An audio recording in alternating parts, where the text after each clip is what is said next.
Antum kenapa nggak baca surah Kahfi malam Jumat atau hari Jumat?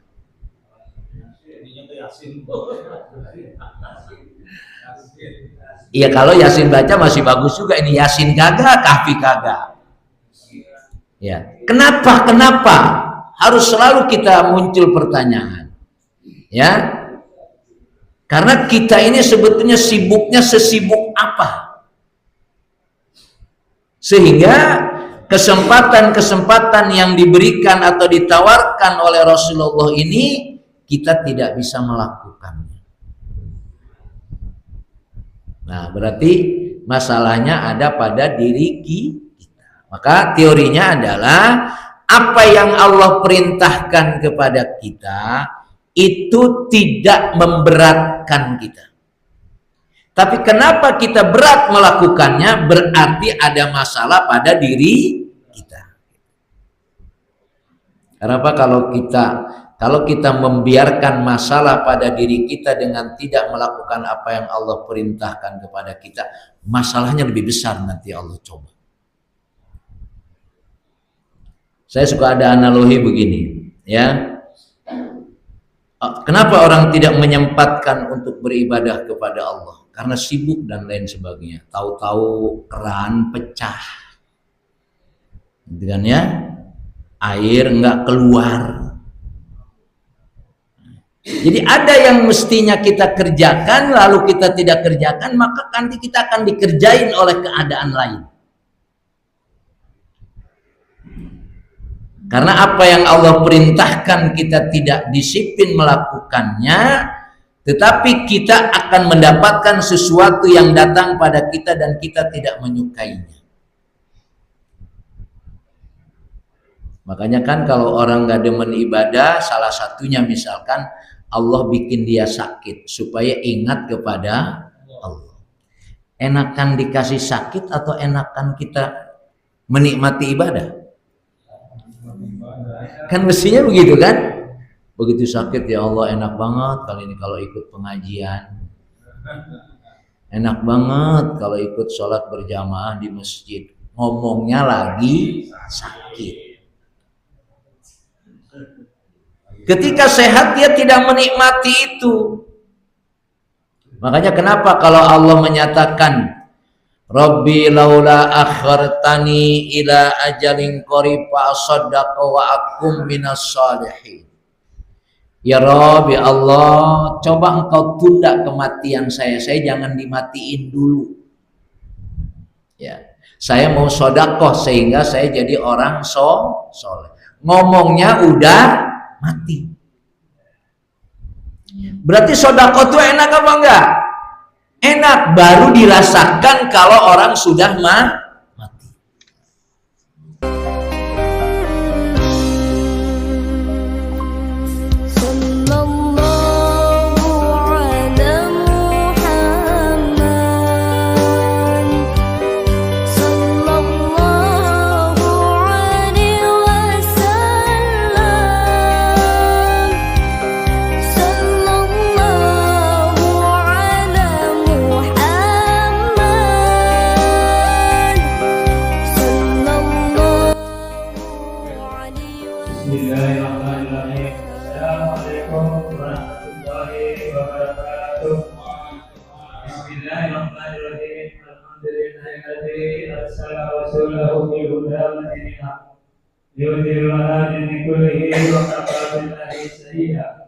Asyhadu an la ilaha illallah wa asyhadu anna sayyidana Muhammadan abduhu wa rasuluh.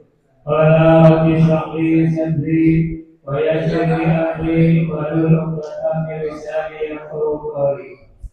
Wa qala aidan wa in ta'zama rabbukum la in shakartum la azidannakum wa la in kafartum inna adzabi lasadid. Sadaqallahul azim.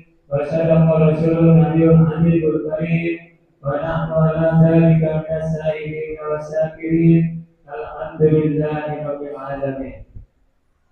Yang sama-sama kita hormati yaitu guru kita Bapak Dr. Andes Haji Muhammad Ayub. Yang sama-sama kita hormati para pengurus Majlis Al-Aqaba Yang saya hormati para jamaah yang dirahmati Allah Subhanahu wa taala. Puji serta syukur kehadirat Allah Subhanahu wa taala yang mana pada pagi hari ini kita masih diberikan nikmat sehat walafiat, nikmat panjang umur, nikmat iman, nikmat Islam sehingga kita dapat melaksanakan salah satu kewajiban kita yaitu sholat subuh dengan berjamaah. Insyaallah akan dilanjutkan dengan thalabul ilmi. Mudah-mudahan ibadah kita, sholawat kita yaitu diterima oleh Allah Subhanahu wa taala. Amin amin ya rabbal alamin. Salawat serta salam kita aturkan kepada baginda Nabi besar Muhammad sallallahu alaihi wasallam beserta keluarganya, sahabatnya dan para pengikutnya sampai akhir zaman. Amin amin ya rabbal alamin. Para jamaah sekalian, marilah kita awali taklim kita ini dengan membaca suratul Fatihah. Mudah-mudahan dengan dibacanya suratul Fatihah wal Quran yang mulia, kita yang ada di sini khususnya mendapat keberkahan dari Allah Subhanahu wa taala. Ala hadiniya wa ila niyatin salihah ila hadratin Nabi Muhammad sallallahu alaihi wasallam. Al-Fatihah. Alhamdulillahirabbil alamin arrahmanir rahim maliki yaumiddin. Iyyaka na'budu wa iyyaka nasta'in ihdinas siratal mustaqim siratal ladzina an'amta 'alaihim ghairil maghdubi 'alaihim waladdallin. Baiklah para jamaah sekalian, sebelum kita menyimak mendengarkan daripada kiai menyampaikan materinya, terlebih dahulu mari kita salat kepada Kanjeng Nabi Muhammad sallallahu alaihi wasallam. Mudah-mudahan dengan salat ini kita mendapatkan sifat berubah daripada Nabi Muhammad sallallahu alaihi wasallam. Pembacaan salat insyaallah akan dipandu oleh saudara Taufik kepada yang kami khusus.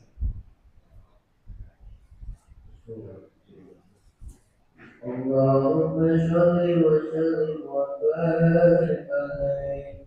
Allahumma shalli wa sallim wa barik alaihi. Ya Mustafa Muhammad Ridana wa bilana Mustafa wa Ya Rabbi Mustafa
Baiklah para jamaah sekalian, mari kita simak, mari kita mengingatkan apa yang disampaikan oleh guru kita kepada Kiai Haji Muhammad Hadu. Kami persilakan.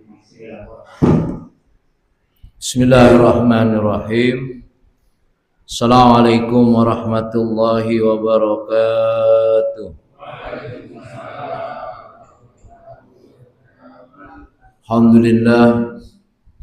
Alhamdulillahil qail fi kitabihil karim. A'udzu billahi minasyaitonir rajim. Innamal mu'minuna alladzina idza dzukirallahu wajilat qulubuhum wa idza tuliyat 'alaihim ayatuhu zadatuhum imanan wa 'ala rabbihim yatawakkalun. Asyhadu an la ilaha illallah wahdahu la syarikalah wa asyhadu anna Muhammadan 'abduhu wa rasuluh la nabiyya ba'dahu amma ba'du. Alhamdulillah, kita bersyukur kepada Allah Subhanahu wa taala.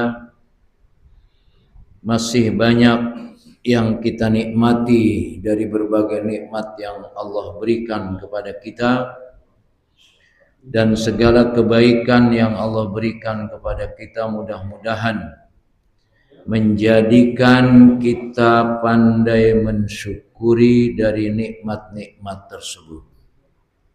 Salawat serta salam kita sampaikan kepada Nabi kita Muhammad sallallahu alaihi wasallam, Nabi yang menjadi uswah kita dalam menjalani hidup dan kehidupan ini. Jamaah yang dimuliakan Allah Subhanahu wa taala, dari yang kita upayakan, kalau ibarat nyari duit gitu ya, ibarat nyari duit, bagaimana kita supaya dapat duitnya banyak. Pedagang supaya laku, bagaimana dagangannya, bagaimana kualitas yang dijual, cara menjualnya, posisi tempat menjualnya. Teori-teori itu sudah banyak dah, ya. Teori-teori yang menjelaskan bagaimana kita untuk mendapatkan dunia ini dengan segala teorinya sudah terlalu banyak. Maka di dalam ajaran Islam sendiri kita diberikan sebetulnya beberapa hal supaya kita menjadikan hidup ini adalah menikmati. Kita kayaknya hidup nggak menikmati hidup gitu ya. Nah, kayaknya hidup nih kayak gimana gitu loh. Kalau mati juga ogah. Tapi kayaknya hidup gimana gitu. Ya. Kalau kita dengerin pejabat ngomong kayaknya gitu. Tapi terus mau gimana gitu. Padahal yang menciptakan kita ini Allah, dan Allah memberikan fasilitas kepada kita dalam hidup ini. Ya. Apa yang Allah berikan kepada kita ini adalah bagian dari hal yang harus kita nikmati. Maka beberapa hal, misalkan pada pertemuan yang lain sudah saya sampaikan, siapa yang membaca subhanallah wa bihamdihi setiap hari 100 kali, Allah akan ampuni dosa-dosanya walaupun sebanyak buih di lautan. Ini kan sebetulnya hal yang diberikan oleh Rasulullah kepada kita. Bagaimanapun dosa ini menghalangi kita, memberatkan kita untuk melakukan kebaikan.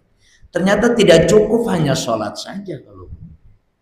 Kalau bisa jadi sholat kita belum sempurna, maka ada amalan lain di luar itu. Ya kalau bahasa kitanya dikiran, amalan. Nggak usahlah amalan pengen terbang di jalan di tengah lautan, nggak usah. Walaupun bisa jadi ada orang ya bisa jalan di atas laut, bisa jadi. Ya. Yang mudah saja yang Rasulullah berikan kepada kita dan efeknya itu bisa kita rasakan. Seperti tadi, siapa yang man Man qala subhanallahi wa bihamdi fi kulli yaumin marratan yaumin mi'ata marrat huttat khotoyahu fa in kanat mislu zabadil bahri. Kenapa Rasulullah menyarankan kepada kita untuk membaca ini? Karena dosa kita itu harus kita bersihkan, karena yang menghambat hidup. Mungkin menghambat dunia itu tidak. Kalau orang banyak dosa malah dunia rada kencengan. Iya, semakin nakal dunia ini semakin dapat banyak. Kayaknya begitu dalam kehidupan sekarang ini. Tapi kalau urusan hidup kan tidak hanya dunia. Ya, urusan hidup tidak hanya dunia. Bagaimana kita menikmati hidup ini tenang, mudah ibadah. Walaupun nggak punya duit gitu ya. Kalau nggak punya duit ibadah mudah nggak? Ke masjid itu kalau nggak punya duit enteng nggak? Lemes ya? Nah, lemes. Jadi ke masjid kudu punya duit dulu. Nah itu masalahnya. Ya, padahal duit bukan sesuatu yang itu bisa memberikan kenikmatan hidup. Makanya kenapa yang disarankan di sini membaca subhanallah supaya dosa kita diampuni. Jadi masalah hidupnya semua masalah duit, masalah dosa. Ini kita harus pastikan, ya, jangan terjebak oleh sesuatu yang sebetulnya itu tidak ada masalah tapi dimasalahkan. Yang jadi masalah mana nggak dimasalahkan. Walaupun nanti juga ada amalan-amalan yang menghasilkan duit ada, ya, yang menghasilkan duit ada. Tapi salah satunya ini adalah khuttat khotoyahu wa in kanat mislu zabadil bahri. Cuma yang perlu kita pahami adalah apa yang sudah Allah berikan kepada kita dan kita menikmatinya, jangan untuk diri sendiri. Nah, ini nih. Apa yang sudah Allah berikan kepada kita, apapun itu harus kita berikan. Kalau antum sudah mengamalkan ini, misalkan subhanallah bihamdi 100 kali sehari, kasih tahu sama yang lain. Ada nggak yang belum tahu? Banyak. Kasih tahu, ya. Ada amalan yang diamalkan, diperintahkan oleh Rasulullah. Kalau dibaca sehari 100 kali subhanallah bihamdihi, itu akan menghapus dosa-dosa walaupun sebanyak buih di laut. Ini sebetulnya amal ini mudah apa susah ya? Mudah, tapi udah diamalin. Insya Allah. Kemudian yang lain. Kemarin saya sudah tawarkan ke Hamas ini. Ini karena ada waktu tertentu, yaitu man qara'a suratul kahfi fi yaumil jum'ah adha'a lahu ma baina jum'atain. Siapa yang membaca surat kahfi di hari Jumat atau di riwayat lain di malam Jumat. Di malam Jumat atau di hari Jumat, Allah akan memberikan cahaya baginya pada Jumat yang berikutnya. Artinya Allah membimbing kita. Ya, Allah membimbing kita. Di sini ada dua hadis. Ya. Satu bacaannya adalah surah Kahfi, yang kedua adalah surat Ad-Dukhan. Ya. Kalau antum baca malam Jumat atau hari Jumat itu surat Kahfi dengan Dukhan itu paling enggak 20 menit. Yang susah tuh mulainya. Kalau udah bacanya, nah, yang susah mulainya. Kemarin saya tawarkan kalau mau di Baitul Hikam kita tiap malam Jumat ba'da maghrib kumpul lalu baca dua surah ini. Karena kalau sendirian rasanya berat apa berat? Nah, kalau bareng-bareng, nah, habis baca Quran ini ngopi ya, ada kue dikit-dikit gitu kan, asiknya, enak. Ya, pahalanya luar biasa ini. Kalau tadi adalah diberikan cahaya pada Jumat yang berikutnya, kemudian kalau siapa yang membaca surat Dukhan, Ya, fi kulli lailatin jumu'ah au yaumil jumu'ah banallahu lahu baitan fil jannah.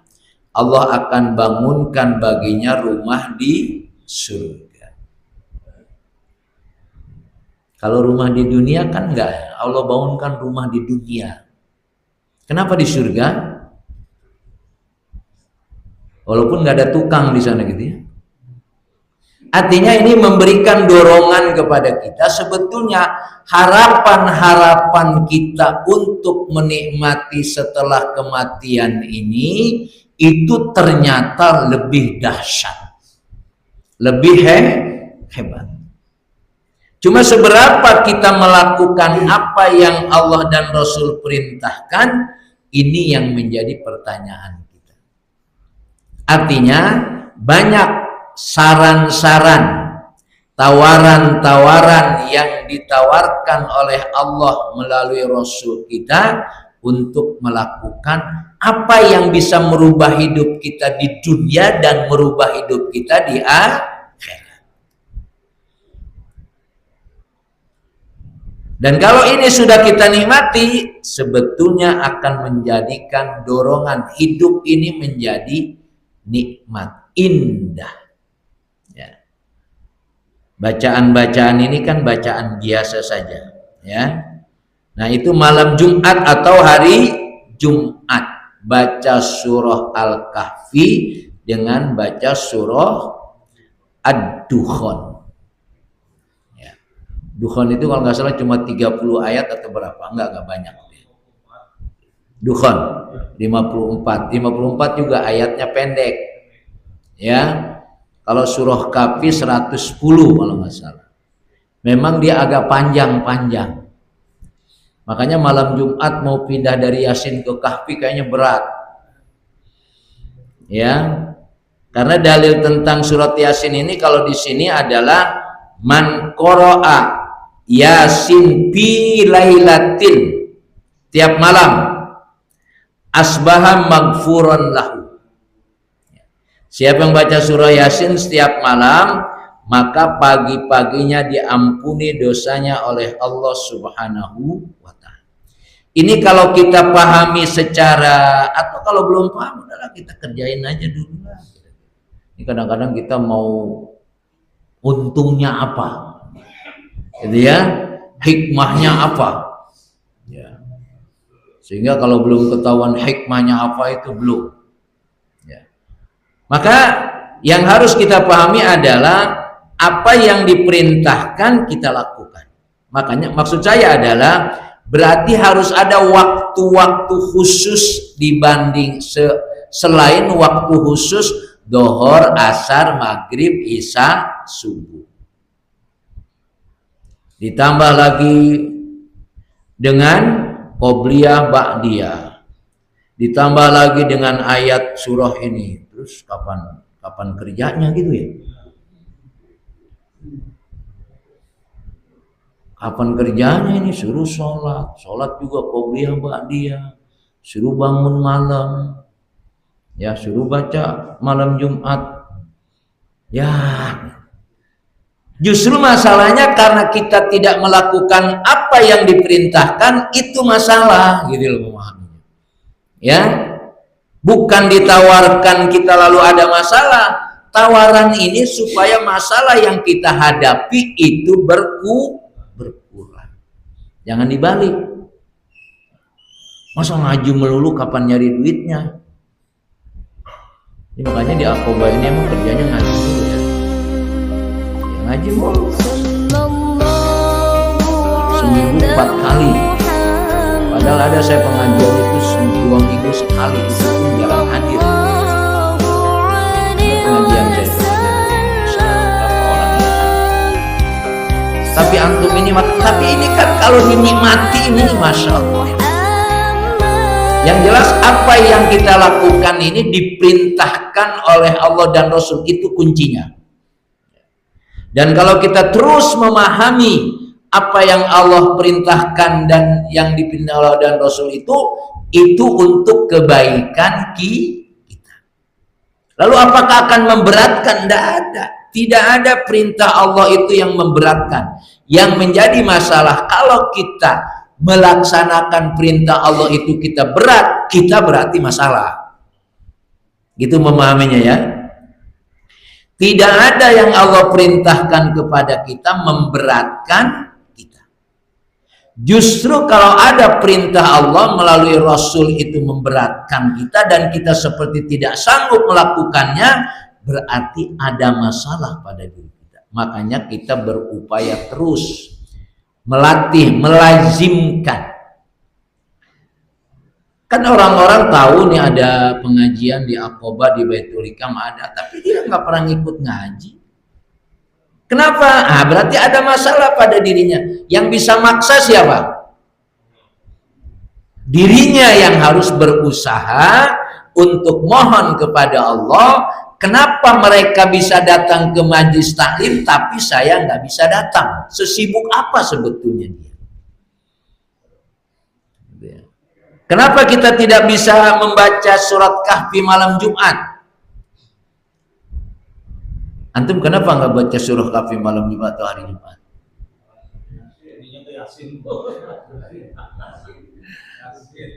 Iya, kalau Yasin baca masih bagus juga. Ini Yasin kagak, Kahfi kagak.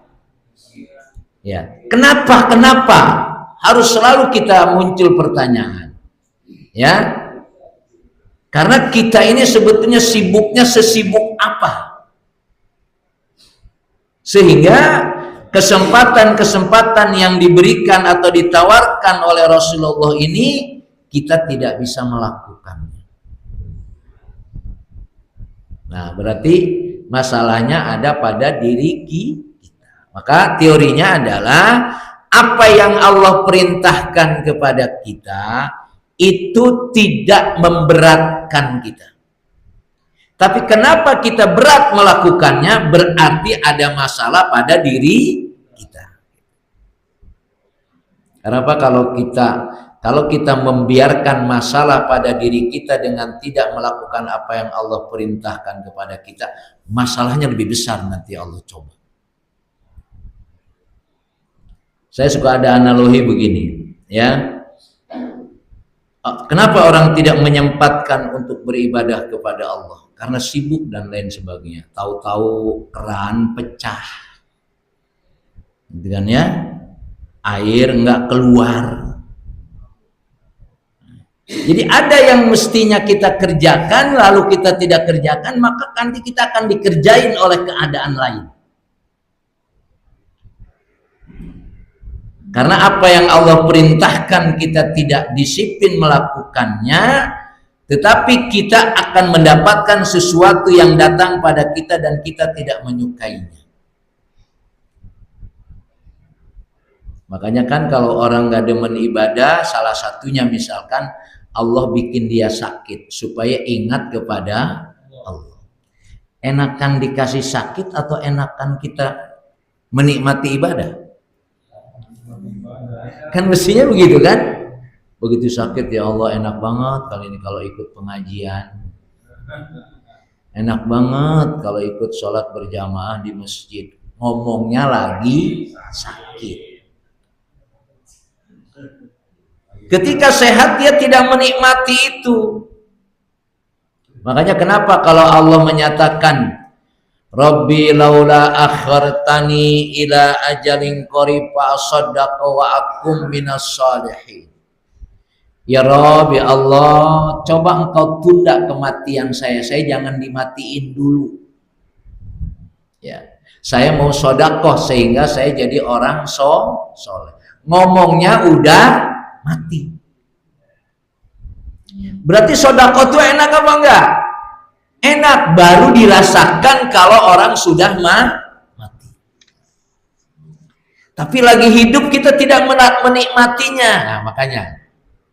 Jadi beberapa ayat banyak dijelaskan kepada kita orang menyesal tidak melakukan kebaikan ketika sudah mati. Kalau dia dihidupin lagi, kira-kira sedekah enggak? Belum tentu. Manusia kan begitu modelnya. Buktinya apa? Itu kalau ketika dia sakit, dia bilang nanti saya kalau sehat Kan orang sakit biasanya tuh ngomong ini ya, kalau sehat nanti begini. Begitu sehat, lupa. Coba perhatikan hidup kita. Ya.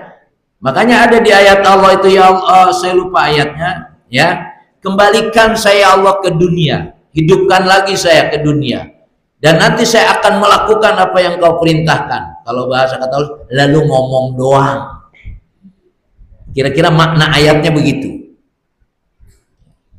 Makanya kita melatih mana perintah-perintah Allah dan Rasul yang itu memang bisa kita lakukan, yang sederhana saja.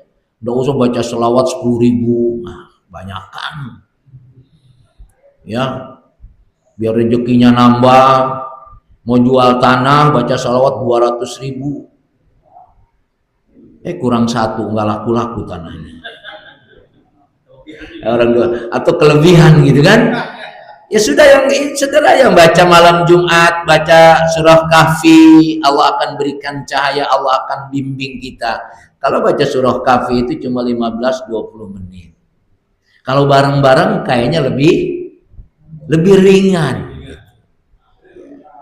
Lebih ringan kalau bareng-bareng. Ya, begitu juga dikatakan kalau baca surat Dukhan ini setiap malam Jumat Allah akan bangunkan rumah di surga. Jadi Allah berikan kepada kita tawaran-tawaran. Karena memang hidup ini kita harus bisa memahami hari esok itu harus lebih baik. Dengan apa? Dengan apa yang kita lakukan hari ini. Maka ayat wal akhiratu khairul laka minal ula, ya, wal akhiratu khairul laka minal ula, kalau secara teks itu dipahami akhirat itu lebih baik daripada dunia. Sebetulnya dipahami hari esok itu lebih baik daripada hari ini. Asal kita melakukan kebaikan-kebaikan hari ini, maka hari esok akan ada kebaikan lebih. Problem yang kita hadapi hari ini, minggu ini, bulan depan akan ada kehidupan yang lebih baik. Jadi kalau orang mengalami hari ini rugi, besok Allah akan beri untung. Hidup harus begitu. Cuma dengan apa? Dengan melakukan apa yang Allah perintahkan dan kita mampu melakukannya. Apa beratnya baca surah Kahfi malam Jumat? Berat juga Ustadz. Beratnya apa? Ya, beratnya karena ada problem pada diri kita. Surah lain misalkan di sini, ya, man qara'a suratal waqi'ah fi kulli lailatin lam tusibhu faqatun abadan.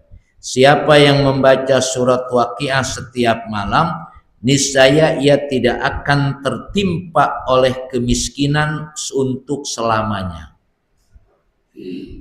Ente nyari duit tiap hari enggak? Tiap hari. Ini juga cara nyari duit.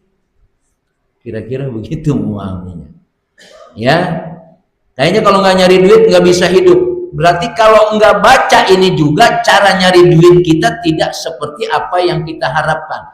Kita nyari duit itu kan dengan kemampuan kita.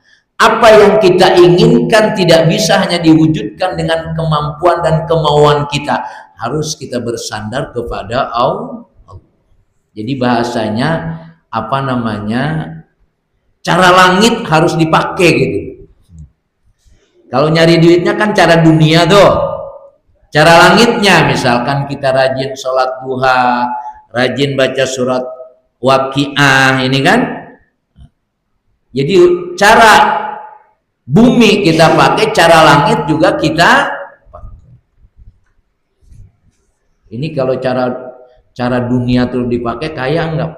Kaya itu koruptor kan cara dunia itu semua itu. Ya kan? Dia lakukan cara dunia, banyak gak duitnya? Banyak. Tapi seberapa kalau cara yang dilakukan oleh kita itu dengan apa yang menjadi keinginan kita? Yang jelas harus kita yakini cara yang Allah perintahkan melalui Rasul kita, insya Allah itu lebih jos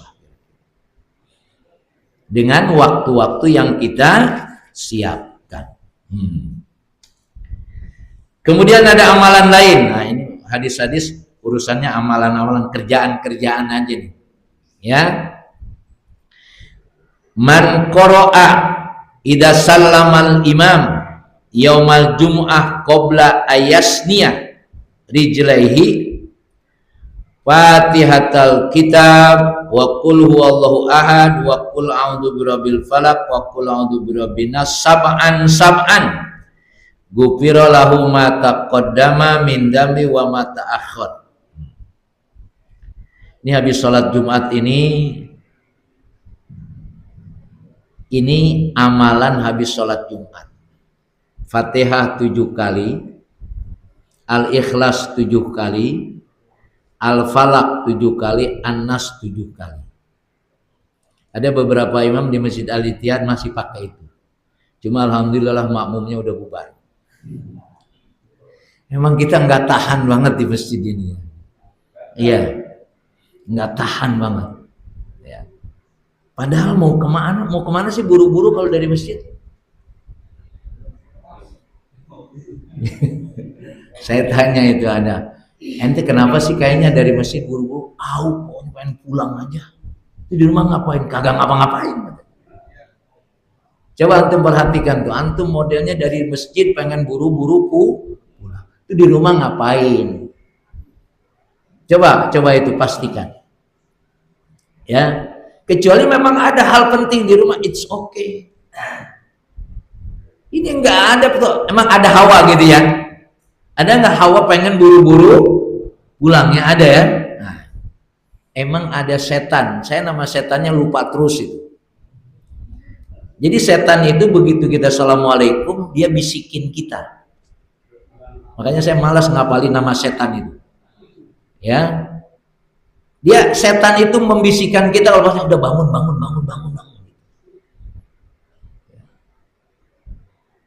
Makanya sebagian orang begitu assalamualaikum langsung kabur. Nah, sekarang kalau habis Jumat ini diperintahkan kita baca kul alhamdulillah dulu, alhamdulillah 7 kali, kemudian al-ikhlas 7 kali, al-falaq 7 kali, an-nas 7 kali. Apa kata di sini? Ghufira lahu ma taqaddama min dambi wa ma ta'akhkhar.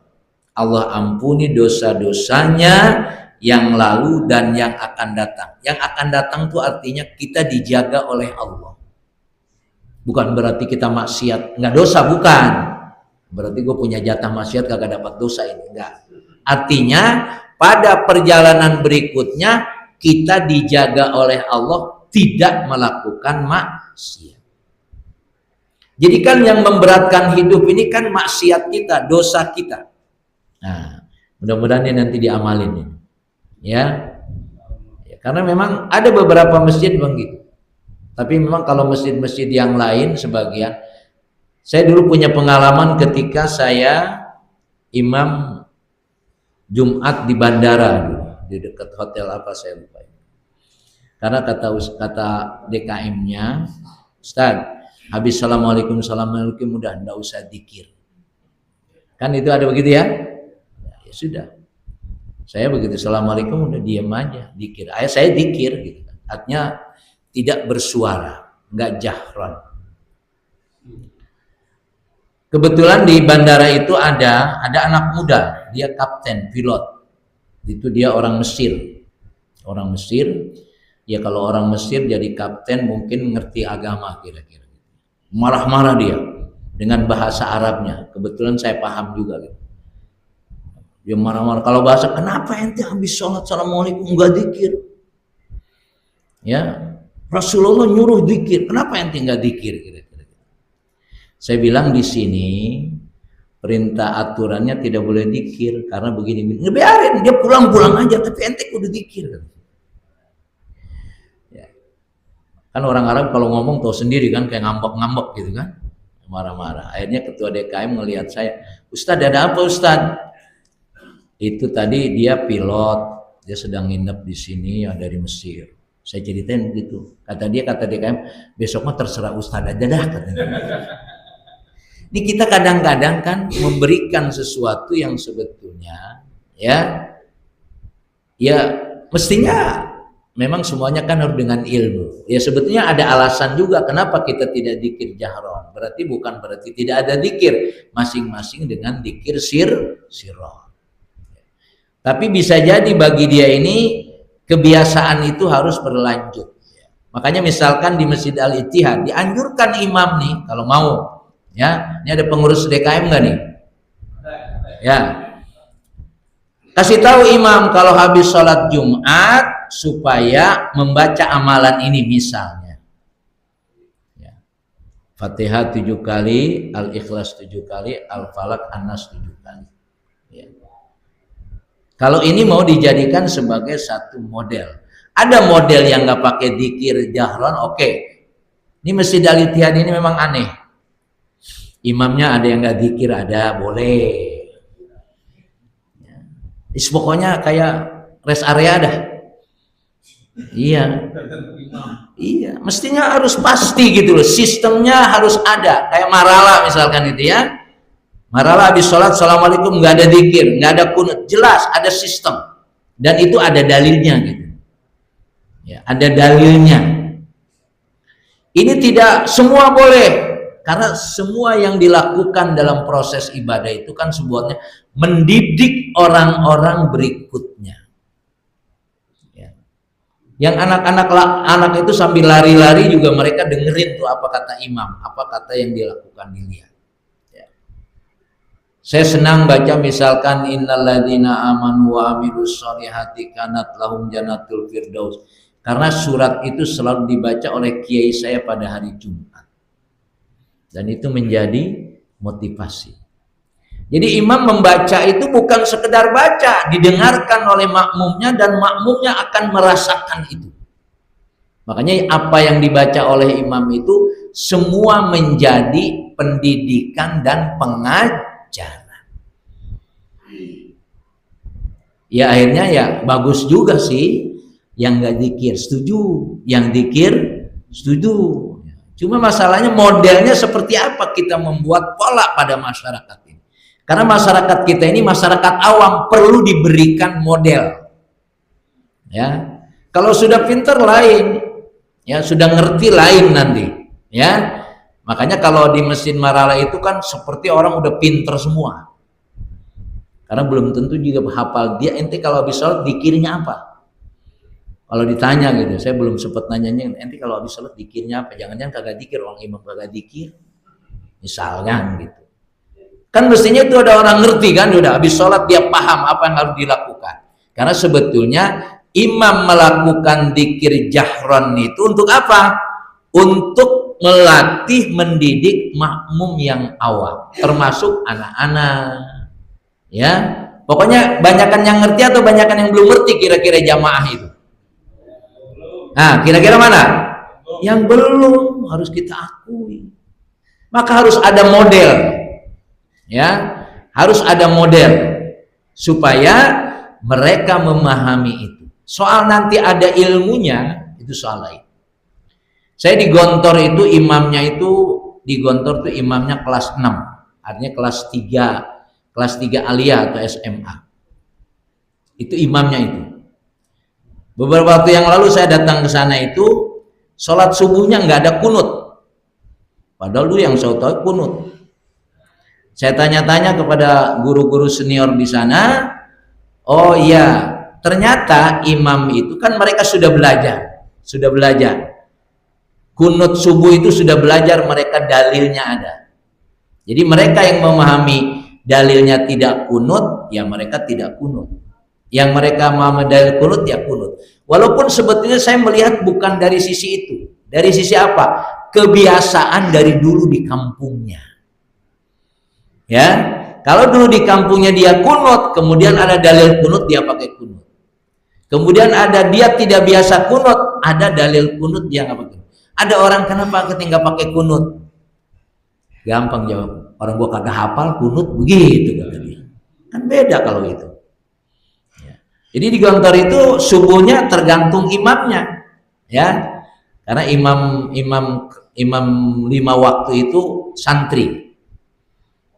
Nah, sekarang ketika antum ikut di Marala sholat, ya, tidak pakai kunut. Kenapa nggak pakai kunut? Orang imamnya nggak pakai kunut. Paham nggak dalil tidak kunut dan kunut? Dan begitu berikutnya. Tapi jangan berarti karena di sana nggak kunut, saya pakai kunut, nggak mau saya sholat. Nggak begitu. Atau di Masjid Al-Ittihad pakai kunut, dia nggak pakai kunut, nggak ikut kunut juga, nggak juga. Ya, jadi itu cara ilmu memetak bagaimana kita harus bersikap, ya.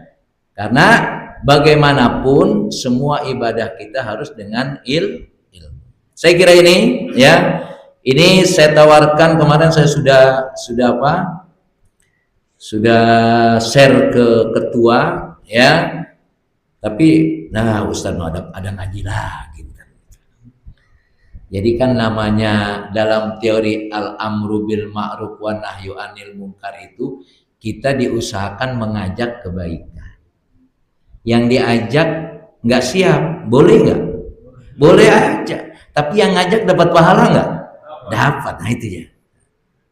Apalagi yang diajaknya mau. Masya Allah. Ini kita harus bangunkan cara berpikir seperti ini. Ya, soal orang diajak nggak mau nggak apa-apa. Tapi yang kita ajak ini kebaikan. Karena memang ada yang bisa dilakukan oleh seseorang dan tidak bisa dilakukan oleh orang lain. Tapi mungkin nggak saya mengajak sesuatu, tapi ternyata yang diajak lebih bagus amalannya daripada yang ngajak. Ada kemungkinan, ya. Jadi makanya yang ngajaknya, kalau kemarin di Al-Ikhlas itu tentang mengajak kebaikan, walaupun kita belum mengerjakan, boleh kita mengajak kebaikan. Emang maling, bapaknya maling, emang nyuruh anaknya maling juga. Anakku yang baik, jadilah engkau maling seperti bapakmu ini. Enggak. Pasti dia bilang, kamu harus jadi orang baik. Gitu kan ya? Nah kita ini ya insya Allah berupaya untuk baik, maka harus dimunculkan pada pikiran-pikiran kita kebaikan sesuai dengan apa yang diperintahkan Allah dan Rasul, kita sampaikan. Walaupun kita belum melakukannya, apalagi sudah melakukan. Wallahu a'lam bishawab. Assalamualaikum warahmatullahi wabarakatuh. Demikianlah pada jamaah sekalian apa yang sudah disampaikan oleh guru kita, mudah-mudahan menambah amal untuk ibadah kepada Allah Subhanahu wa taala, mudah-mudahan kita menjadi orang yang beristiqomah. Amin amin ya rabbal alamin. Pada jamaah sekalian, marilah sebelum ditutup dengan doa ada pengumuman dari ketua kepada kita. Assalamualaikum warahmatullahi wabarakatuh. Waalaikumsalam warahmatullahi wabarakatuh.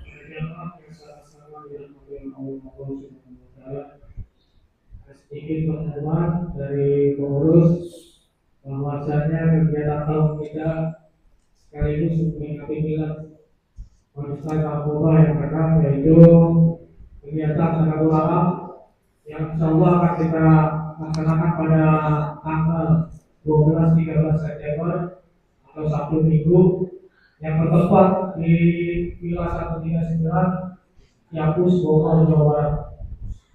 Bagi jamaah yang belum mengisi isilah gitu ya.